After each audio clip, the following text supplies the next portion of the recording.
All right, welcome everyone to the Xojo webinar.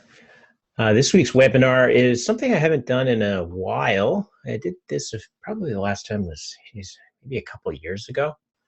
And essentially, I don't have any sort of formal presentation or anything. I am just kind of here to take people's questions on, whatever you think I might be able to answer. Obviously, maybe Xojo related stuff. But, I'm open for questions on other topics as well. So whatever people find that they want to chat about today. I'm kind of doing this as a webinar, as a test. I may end up in the future doing these more as a Google Hangout to set these up as, I don't know, maybe let people actually talk and see other people and stuff like that. The webinar format definitely doesn't work well for that sort of thing. But yeah, we'll see how this goes. And then future ones, like I said, may do it like this again, may do it as a Google Hangout. Maybe I'll find some other way to do it. And certainly, if you have suggestions or preferences, by all means, let me know. Ken is noting that a Google Hangout would be pretty awesome. And I did try Google Hangout once in the past, but I haven't used it recently. And I seem to recall that the Google Hangout had a cap on how many people could attend the Hangout. And I don't remember it was very high. But if anyone has used that recently and has some advice or tips for me, shoot me an email. I'd love to hear how you maybe have used it, or could maybe point me to how other people have used it in this sort of thing. I can check that out and see how I can take advantage of it. All right, so essentially I'm just going to sit here and scan the Q&A window, and if any of you all have questions, and like I said, feel free to ask anything. Obviously, if you have something super specific that's going to require, a ton of research or coding, I'm probably going to say, why don't you send me a project via email and I'll take a look at it and get back to you. But I can answer other questions. And if I can't answer a question because, you're asking like, when are we shipping such and such a thing, then I'll just say, sorry, I can't answer that. So I got one question here from Edwin. And if I were giving out awards for person who asked the most questions, Edwin would absolutely win that award. He always has lots of thoughtful questions and comments in all the webinars. And this does remind me that Alyssa has informed me that I am to choose what is my favorite question after this webinar. And she's going to send some swag to somebody, I think a t-shirt, maybe some other goodies. I'm not exactly 100% sure. So you all, know me enough that maybe you'll be able to ask a question that will end up with my stamp of approval as favorite question. You never know. So getting back to Edwin's question, let's see what it says here. Edwin's asking about making games, and he's saying, what if you wanted to create a game that could be played by many people online, but not real time? And what's a great way to get people to play it? Yeah, no kidding. That can be... that's a problem for software in general, is how to get people to find out about your stuff. Everybody runs into that. I don't know that there's any great answer for it. Sometimes the best answer is, well, you get lucky and it gets viral or something like that, and people find it. But that's rare, and it's not the sort of thing you're going to want to rely on for making and shipping a product. So best way to get people to play it for a game is to make it fun. That's probably the number one thing for a game. But then you have to get people to be noticed, or to notice the game. And how do you get people to notice a game? Well, I don't know exactly of any foolproof ways. I mean, you get the standard social network stuff that you can announce your game, but if the people that are going to play your game aren't necessarily connected to you on those social networks, that's not going to be all that helpful. Possibly finding places on the internet where people that like the type of game you're building hang out, forums, discussion groups, mailing lists, that sort of thing. Maybe you're able to get a post out there to announce your game. There are press release services you can take advantage of that can kind of do a fire hose approach of you kind of submit something to them and they just send it out to a bazillion places, way more contacts and things than you might have. And they usually do that for a small fee. So that can be an option to get people to know about it, get it out there, get people to try it. So just some ideas off the cuff. I mean, certainly everyone that's ever made a product has had issues with this. I mean, heck, even at Xojo, we're constantly trying to find ways to get people to realize that Xojo is a great tool for making apps for iOS, cross-platform apps for desktop web apps. And it's amazing how, you know, we'll get a new customer that'll purchase Xojo and they'll shoot us an email and say, hey, this is great. I just found out about you.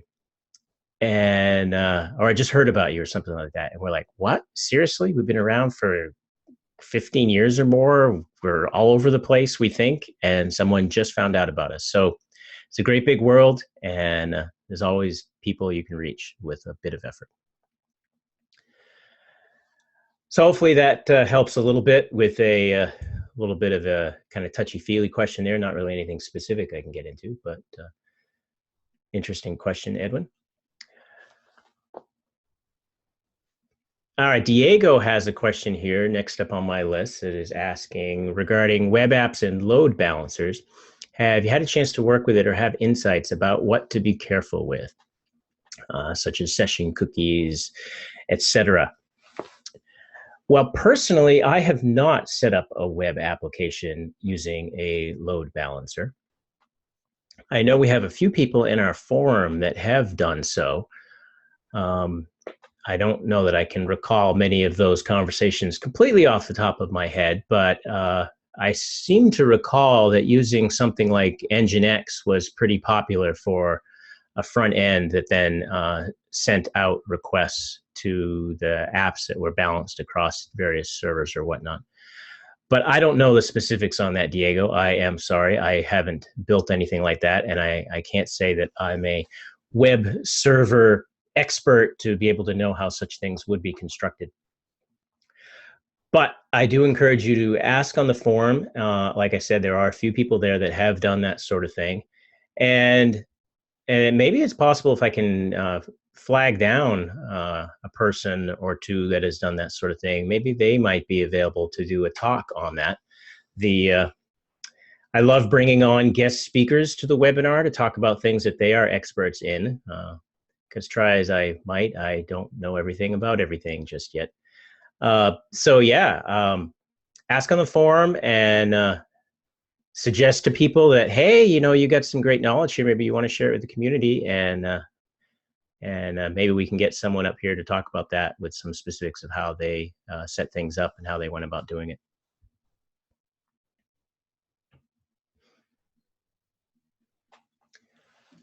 All right, Ken is throwing me a softball question here. He said here, I really learned a ton about Xojo going through the tutorials at the tutorials site on the our main website, which is, I can bring that link up in Safari here. Well, maybe not, I'll have to type it. Let's bring up Safari.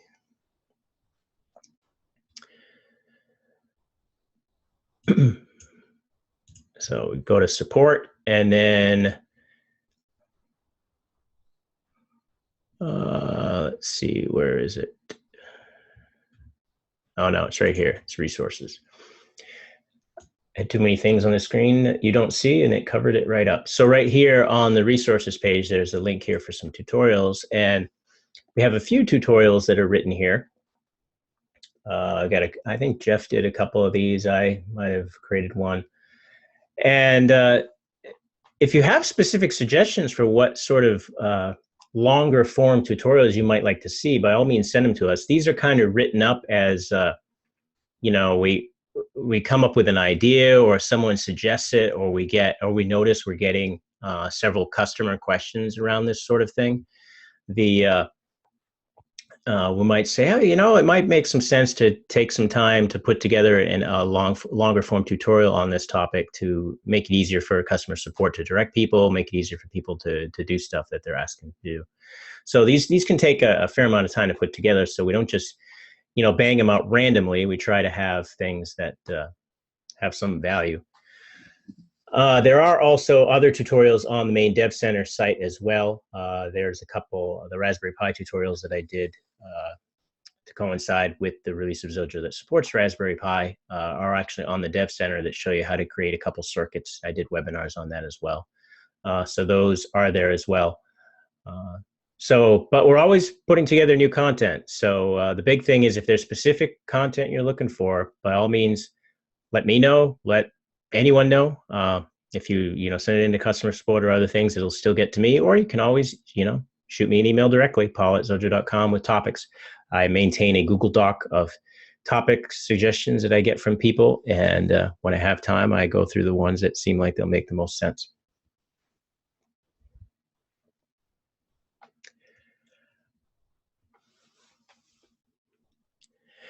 Edwin's going back to load balancing. If he makes his game as a web service, is it smart to do load balancing in case his game becomes the new Flappy Bird? Well, one benefit of that Flappy Bird game is it wasn't a web game, so it didn't require this sort of thing. Load balancing is pretty necessary if you've got a lot of people connecting to your web app or your web service. So just in general, what is it for? It's to spread the wealth, spread the resources across things. So a single web app, a single Xojo web app, but most web technologies are this way as well, are going to primarily focus on or take advantage of a single core that's on the server. And if you've got a bunch of people connecting to this one app that's monopolizing a single core on the server, you're quickly going to reach an upper limit where the app is saturated and can't accept any more incoming connections. And that'll be a problem because people trying to use your web technology are not going to be able to connect. And they'll get errors of some sort or a message from your app that says, sorry, full, that sort of thing. So with a load balancer, you essentially just spread that out and have a bunch of servers set up. And then when the request comes in, you can shunt the request off to a server that isn't as heavily used, or just have some sort of algorithm that spreads the requests across several servers so that they're all everything's equally distributed and used better. And that allows you, if your game does become the next Flappy Bird and has so many people, you can, throw up more servers, and you can then tell your load balancer to take advantage of those, continuing to spread the balance, so to speak. So that's why you would do that sort of thing. As far as what's the best approach to build one, like I mentioned earlier, I am not really the guy to describe to you how to build a load balancer. That's not really a Xojo specific thing. That's more of a web server IT type of thing. So I will recommend if people have specific questions about that, ask in the forum. I know there are people that have built load balancers that work with Xojo and other apps and can provide some insight there. And like I said, if we're lucky, I'll be able to corral one of them to maybe give a talk here at one of the webinars next year in 2016.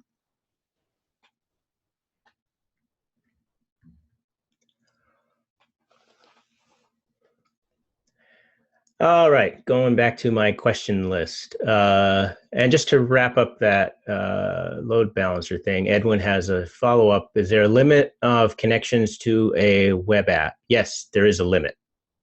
But I can't really give you a number.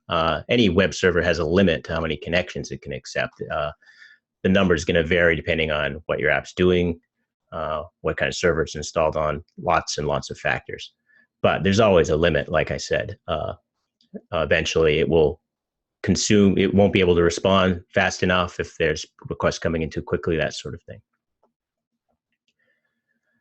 All right, Ken is asking or noting he's working on creating a few sliding calculators for dull, normal business companies, business apps, which aren't always the most exciting thing, but are necessary.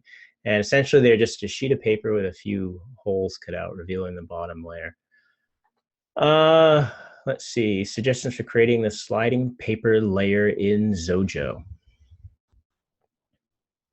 Well, I'm not sure that I exactly picture what you're describing here, but I mean, it sounds like a canvas could certainly do something like that, because you could do all the drawing right in there. So you could just have, you could draw the bottom layer in the canvas and then draw the top layer right on top of it, and have the parts that are overlaying, so to speak, overlay. And then if they click things, you can have those parts go away, and then what's underneath will show through, that sort of thing. So it really seems like a canvas probably would be the way to do what you're describing, Ken, if I'm understanding it. I don't know exactly if I am understanding it, but that's kind of what I'm thinking. And just in general, for people often asking, how can I do this, that, or this very specific thing? A canvas is kind of the super control that's included in Xojo. You can do just about anything with a canvas. I've done one, maybe two webinars on canvas stuff that showed a variety of things you can make with it. And why? Because canvas is just a kind of an empty control where you draw whatever you want in it. And it gives you an event to handle that drawing, and a bunch of other events to handle clicking and checking where clicks were and stuff like that. And with those two little things, you can draw whatever you want in a canvas, and you can build just about any type of control that you need. And as an example, when you look at Xojo itself, I have Xojo running here. Let's just open this up here. When you look at Xojo itself, a good portion of Xojo is just a bunch of canvases that are drawing things for you. This navigator here on the left, this is a canvas. The layout area, obviously a canvas. It looks like a canvas with the little background here, but that's a canvas. The moving some stuff out of the way here so I can see things. The library that you see here on the right, that's a canvas. The inspector, that's not a canvas. The code editor, as Edwin is noting, is actually a canvas. So, if you bring this up, this is actually a canvas control that is letting you lets you type, autocomplete, and all that fun stuff. So that's a canvas. This toolbar up here is a canvas. So a fair amount of this Xojo IDE is a canvas because it can let you do so much that, and you have, complete free reign. You can build whatever you want with it. Granted, it takes a bit more work to do that, but sometimes you need a control that is going to be custom like that, and not something that the system provides as a built-in control. And then a canvas is the way to go. And the cool thing is you can design your stuff like that using Xojo. You can subclass canvas, have what you want, and then you've got a control you can reuse in other projects. And as you've probably seen if you scoured the forum or saw in our third-party store or whatnot, you've got controls that people sell that are often built using Canvas.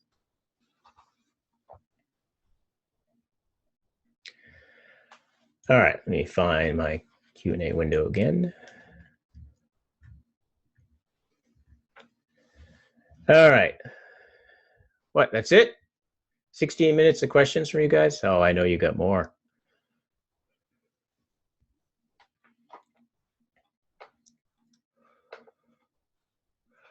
All right, Ken is asking about more Xojo video tutorials. He found Bob Keeney's Xojo training suite that he offers at his website.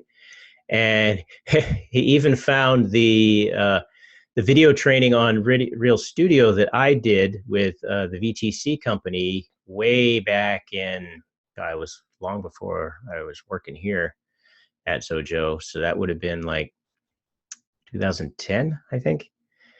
Yeah, that sounds about right. Because it was right after the Xojo added the ability to create web apps. And yes, I did a training, I think it was about an 8-hour training CD video with the VTC company. But unfortunately, it is a bit out of date at this point, being, I guess, about 5 years old and built on Real Studio and doesn't cover a lot of the newer stuff that's in Xojo.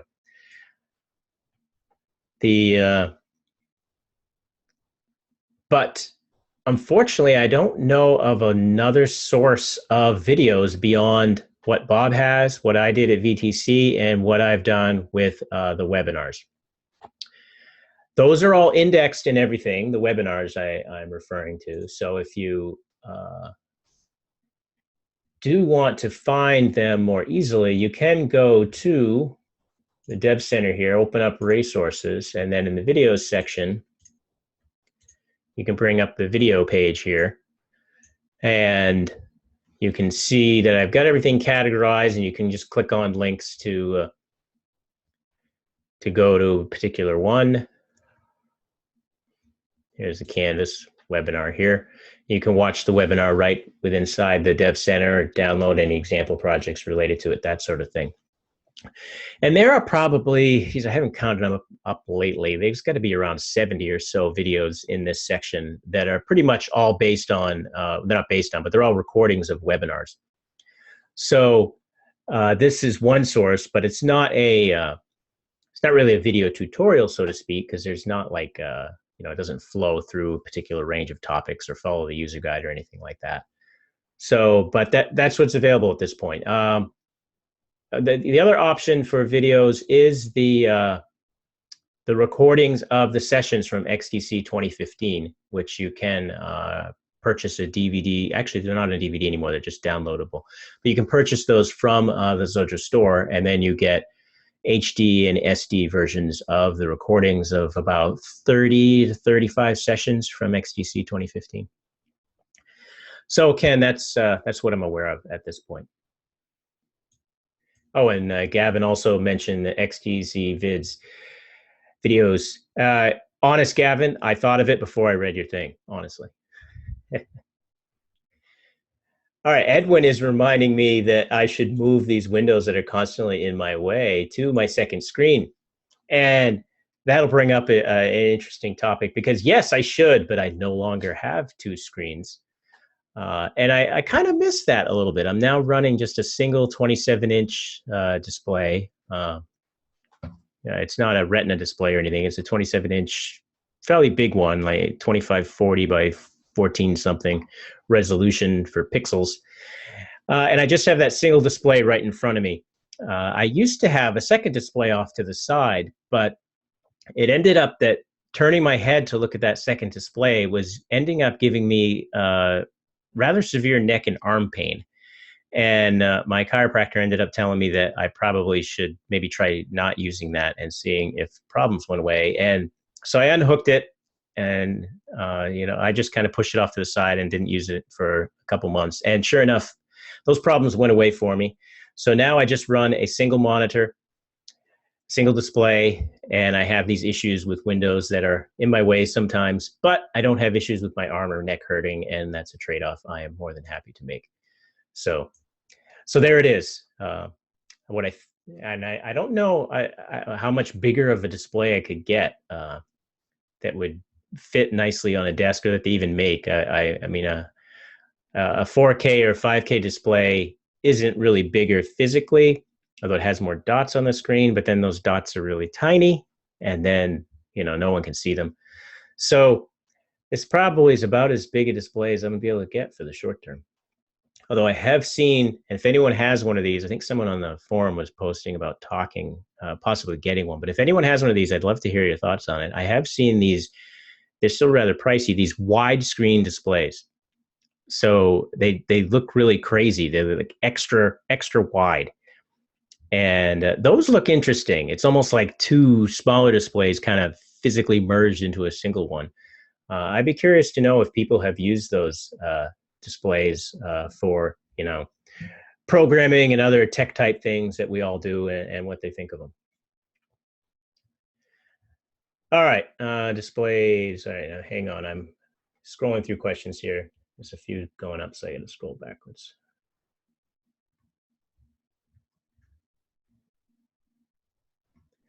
All right. Torre, I'm not sure if I'm pronouncing that correctly, is planning a web app project and is asking if saving the session ID to a cookie be a good idea. Oh, and then I need to hold this so that it doesn't scroll when a new question comes in. So if the user habitually refreshes the web browser, or do you have a good alternative? I think a cookie is a good way to handle that sort of thing. It allows you to save a small amount of information, so you can retain the state, and then if that user reconnects, you can pull back the information and kind of put them back where they were. I think that's pretty common for what people do. So I think that's a pretty reasonable idea. If others have another idea, offer it up in the Q&A thing here, and I'll bring it up. But I think that would be perfectly reasonable to me.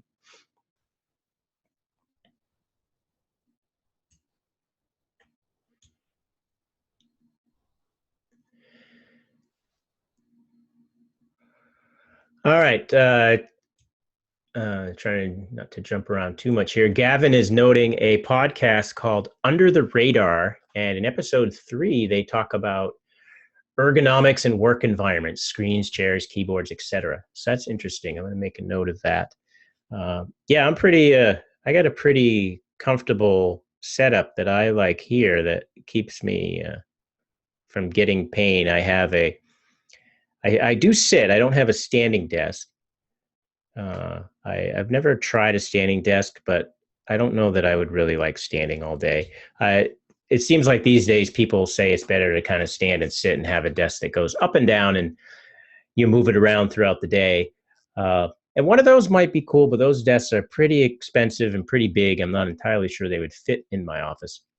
So I have a sitting desk. I have a chair. It's a memory foam chair, so it's nice and comfortable. I actually use a keyboard tray. I know a lot of people these days don't like keyboard trays. They tend to have their keyboards kind of at the same on the desk level along with their other stuff.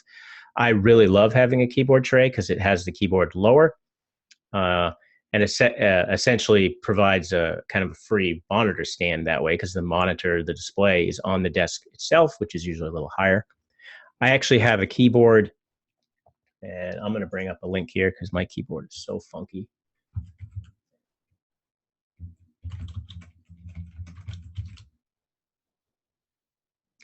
This right here is my keyboard. And yes, it is split in 2 pieces. So I use a keyboard like this that is actually 2 separate pieces. I have a big gap in the middle. And actually what is in the middle of this gap right now as we're doing this webinar is my microphone. Often I'll keep my iPhone or a little notepad in there and jot notes. And having a keyboard that's completely separated like this allows me to keep my arm straight for typing so that I don't have my wrist twisted or anything like that. I find that very comfortable. So by all means, if that's something that concerns you, you might want to check out this keyboard. I've been using this particular keyboard for like 10 years now. I actually wore out the first one I had, and I had to buy a new one. So that I now have this black one. The previous one was white. And then other stuff, I just have a regular wired mouse. I hate wireless mice because the batteries always act flaky at the worst possible time. So I just have a wire that is, I think it's just plugged. Yeah, it's just plugged right into the back of this keyboard. So it stays out of the way. So that's my ergo thing. Not really a podcast, but a little bit of background there. All right, Edwin is noting when he starts making an app, he can often get overwhelmed by the code and it gets messy. What's the best way of working more structured? Well, the first thing I am going to recommend to people that haven't yet seen or watched it is the webinar I did called The Pragmatic Programmer. And if I can find where I put that one, actually, I'm just going to search for it. That's what search is good for, right? So this webinar I did, this was also an XDC session I did a little before the webinar. That must have been, 2013 or 14.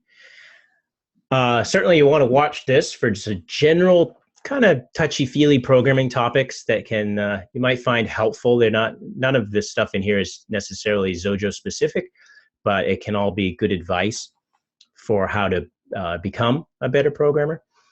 And one of the best ways to not get overwhelmed with lots of code is to not write lots of code. So that probably would be the first thing. I would tend to structure my project long before I fill it in with lots of code.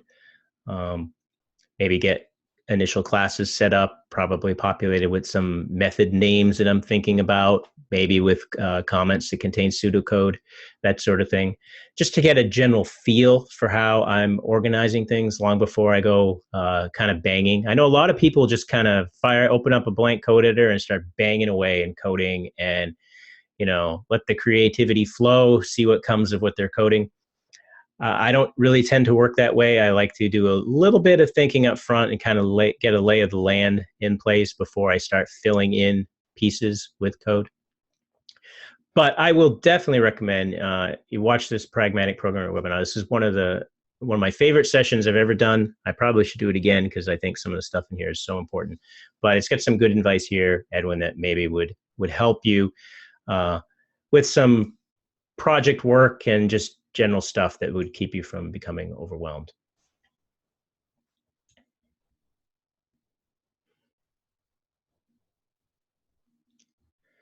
All right, I'm scrolling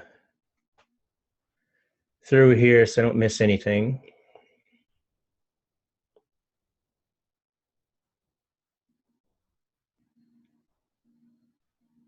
All right, Diego is asking, and related to a question he had emailed to me about a week or so ago, wanting to, essentially he was asking about a VB feature that has something called resume after an error.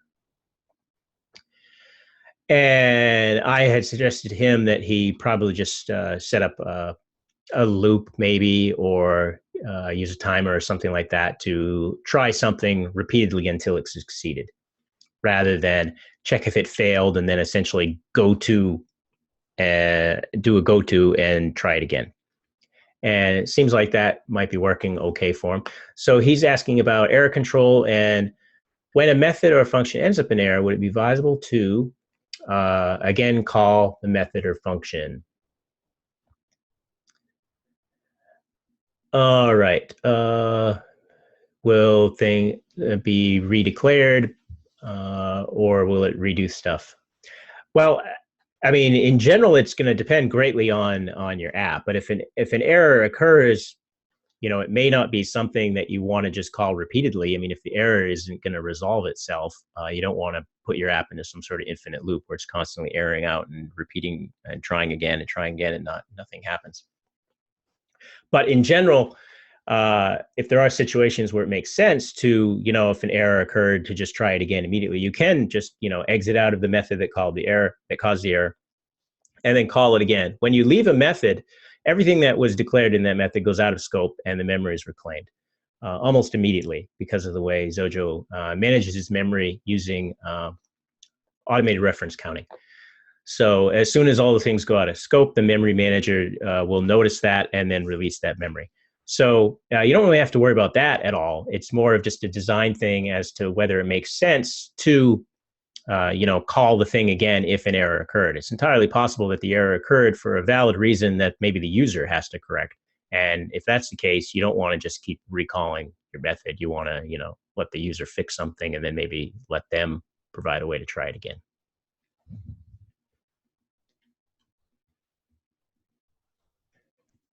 Gavin is noting that Under the Radar podcast that he brought up earlier is a development only podcast, and it's not really specific to any language or tool. So that's good information. I had not heard of this podcast, and I have way too many podcasts in my podcast reader at the moment. And I don't think this is one that's in there that I haven't listened to yet. Oh, look at that. I'm scanning my list. I already have Under the Radar in my podcast list. I don't think I've ever listened to it. I see it's on Relay FM. All right. Yeah, there it is right there. Episode 3, Ergonomics, is already on my phone, Gavin. So there you go. I just need to make some time to listen to it. It's a pretty short one. It says it's 28 minutes long. So I should be able to fit that in. All right. Let's see. Edwin said he used 21:9 ratio displays. I'm not exactly sure what the widescreen displays I've talked about, what their ratio is. And certainly those wide ones would look crazy. It still looks like I'd end up having to turn my head too much, which would cause neck problems. But I'd be curious to hear people that have used those.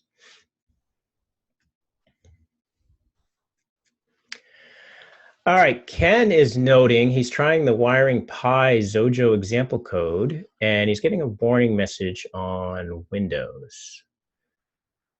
Well, I don't know what the warning would be. The wiring Pi example is not really all that complicated. So let's see here.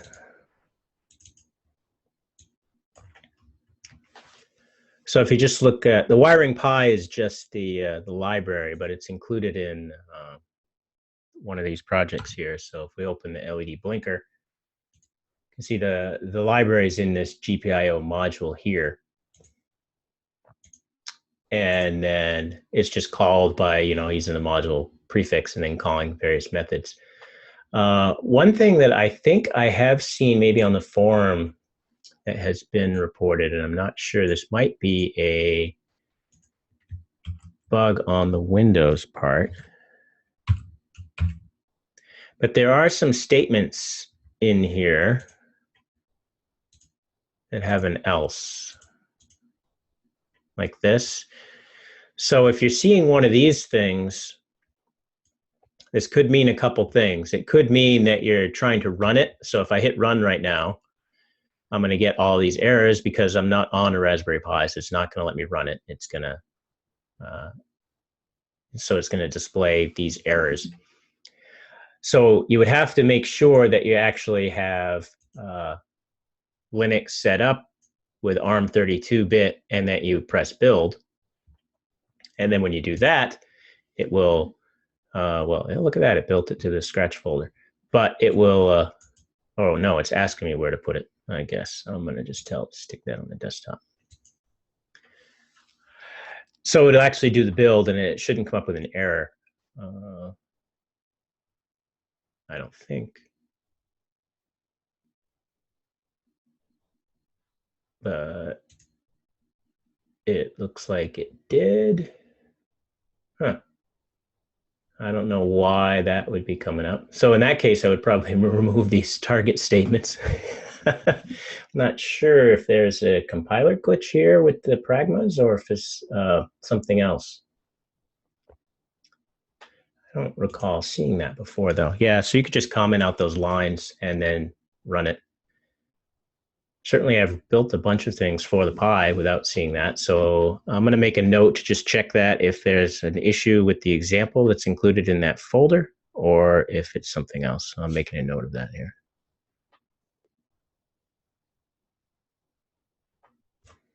But in the short term, like I said, just comment out those lines. You should be fine.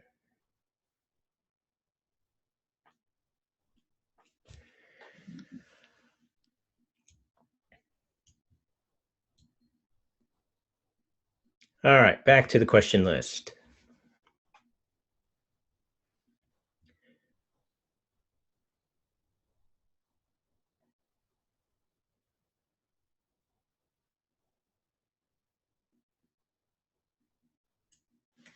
All right, so let's see. I got a couple comments here from Edwin, reminding people that in some countries you actually have to put up some sort of message on your web apps to tell people you're using cookies. I've seen that a lot with web apps that seem to originate from Europe. I'm not sure if there's some sort of general law there, if it's just specific countries out there, but that is something to keep in mind if you are using cookies in your web app as a potential solution.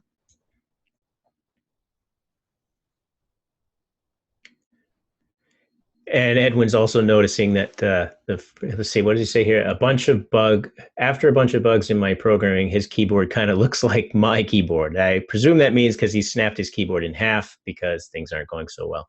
Well, that's the benefit of my keyboard. You can't snap it in half. And if you make mistakes, you can blame it on having to learn to type on a funky looking different keyboard. Diego's noting he uses two 24-inch screens. That would be nice, two 24-inch screens. But the big problem I had with just using two screens was you couldn't center them really nicely. So if you'd either have a seam kind of in the middle where that would always irritate me. If you held your head straight, you're looking at a seam and you'd have to turn your head one way or the other to look at a display. Or you'd put a main display in front of you and you'd have another one that's off to the side that you'd have to turn your head much more to look at. And both of those situations always annoyed me and made me get uncomfortable enough after a while that they just proved to not work for me. But I certainly would love having more screen space. More screen space, the better. I've toyed with using my MacBook Air as a second display. That's a little smaller, but that really didn't end up working too well. When I had an iPad, I tried to use that as a second display, maybe to throw up email or stuff. And although that kind of worked all right, I mean, that screen was pretty small and I never really used that much. So for now, I think I've had a single display now for a little over half this year. I think I switched around June or so after having used dual displays for years and years. So this is still something I'm adapting to, but so far the comfort factor is definitely winning out.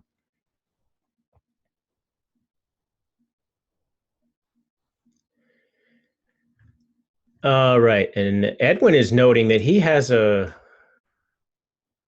wireless, he's using an Apple Mighty Mouse with a wireless charger that's built into his desk, so the mouse never dies. That's an interesting idea. You know, I've seen on some of the Samsung phones, and they can get a wireless charging thing where you just kind of set the phone on this pad and it charges itself.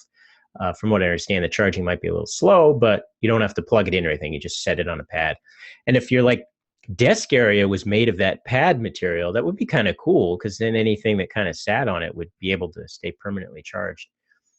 I'm not exactly sure how you'd retrofit that into a desk. Maybe you have a pad you set on your desk, but in general, that's kind of neat, interesting.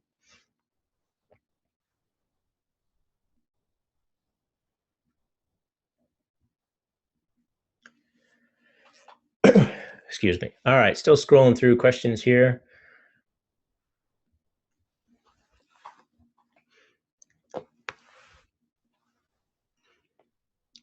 Edwin's using a 27-inch iMac and a smaller LG display, and only for small things he doesn't work on a lot, which would be perfect for Q&A. Yeah, definitely. I mean, before June, I had this 27-inch display, and off to the side, I had a relatively small 17-inch.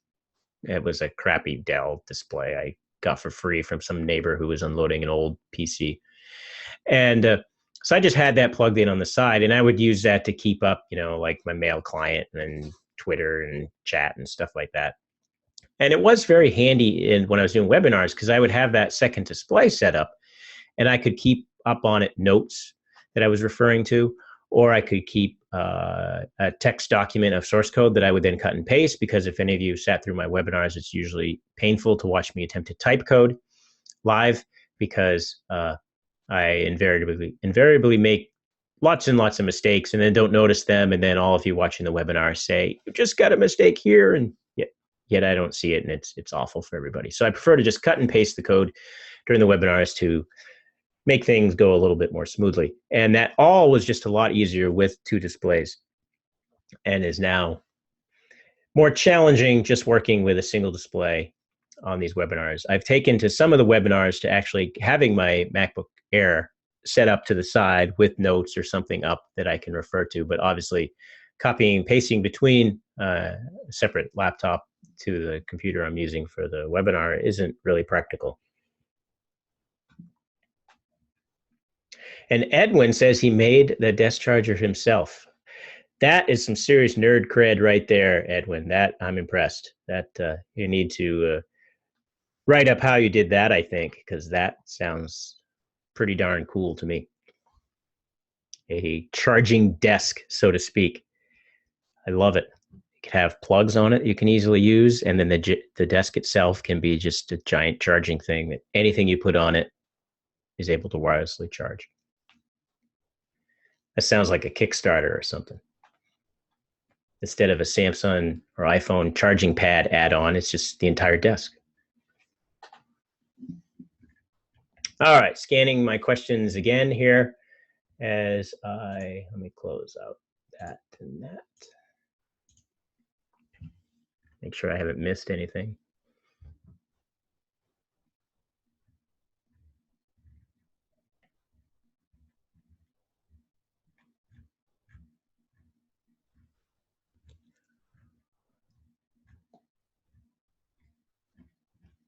All right. I don't see any newer questions here. So I am again going to point people as this is some of this stuff is new here, and I'm trying to direct people to making sure they regularly check out the Dev Center.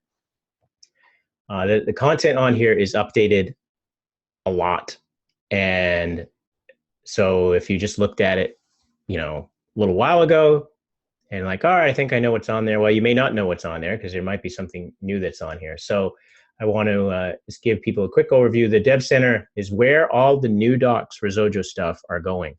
The older wiki isn't really deprecated. I still update it when we're making changes to classic framework stuff, but new content, generally speaking, is not going to be added there.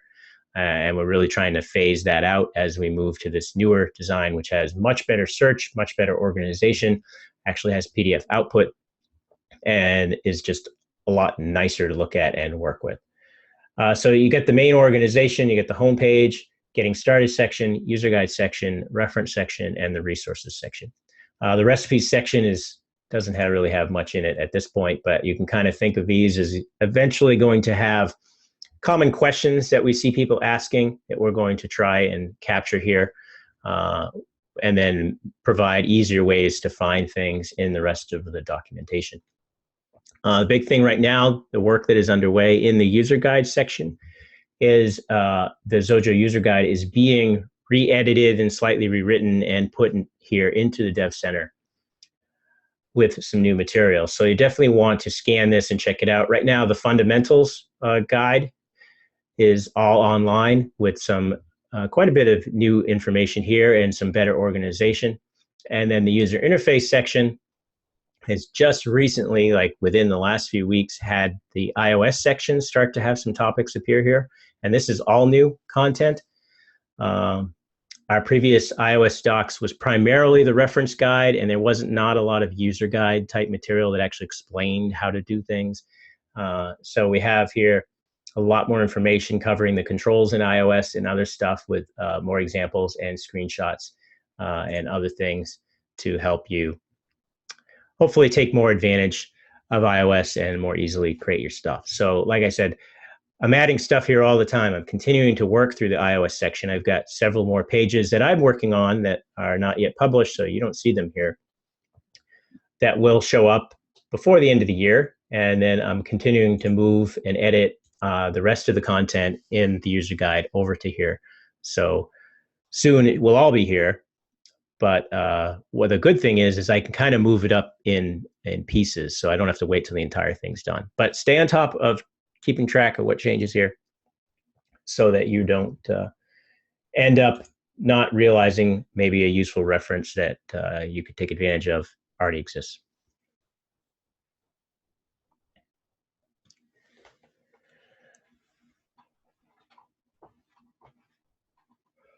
Oh, and that's what Edwin is pointing out, the cause for why we were seeing the build error on that Raspberry Pi thing, and that does make sense now that he mentions it. I bet I had two things set in the build settings. Maybe. Nope. Looks like I didn't. I only had Linux set. So not sure offhand. This one's definitely puzzling me, so I'm gonna save this here.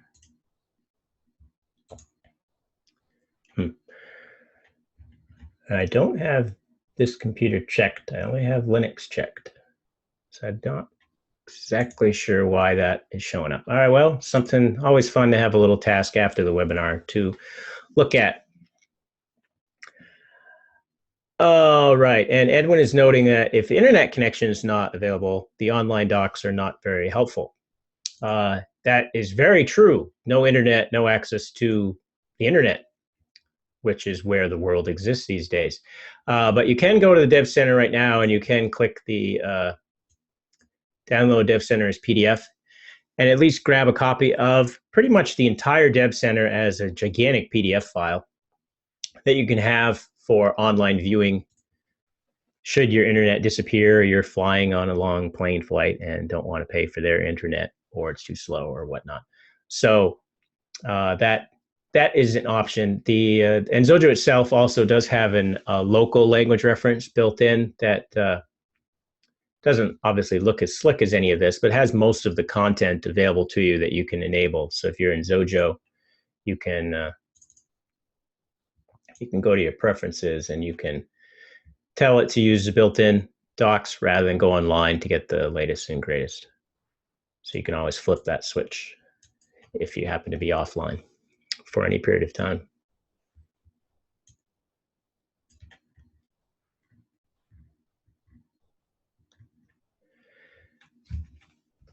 All right, scanning the questions here.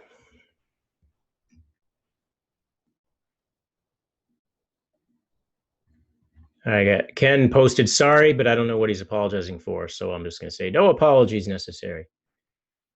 All right.